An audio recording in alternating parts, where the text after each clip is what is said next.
मित्रांनो, आता काही दिवसांनी गणपती बाप्पाचं आगमन होत आहे. खूप कमी दिवस राहिले. गणपती बाप्पाचे जेव्हा आपण आरती घेतो तर सर्वात पहिले सुख करता दुःख करता वाटा विघ्नाची नववी पूर्वी प्रेम कृपा जयाची या आरतीपासून सुरुवात करतो.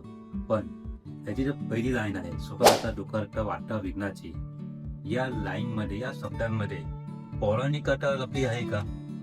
हा मित्रांनो, आहे एक पौराणिक कथा. हे मी तुम्हाला या व्हिडिओमध्ये नक्की सांगेन.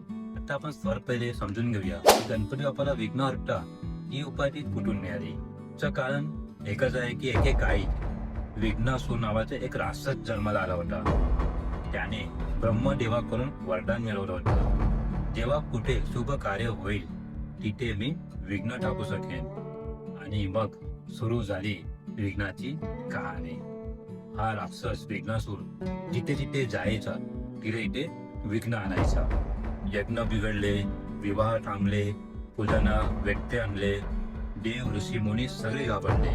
सो ते गणपती बाप्पाकडे आले आणि त्यांच्या समोर विनंती केली या विघ्नासुराला थांबवा. मग काय मित्रांनो, गणपती बाप्पाने त्या राक्षसासमोर युद्ध केलं आणि त्या राक्षसाला पराभूत केलं, पण त्याला मारलं नाही. तो त्याच्याकडे एक विनंती केली आणि त्याला शिकवलं की जिथे तिथं माझं स्मरण असेल तिथं तिथं तू विघ्न आणणार नाही. मग काय, विघ्नसुराने ते मान्य केलं आणि मग गणपती बाप्पा झाले आपले विघ्नहर्ता.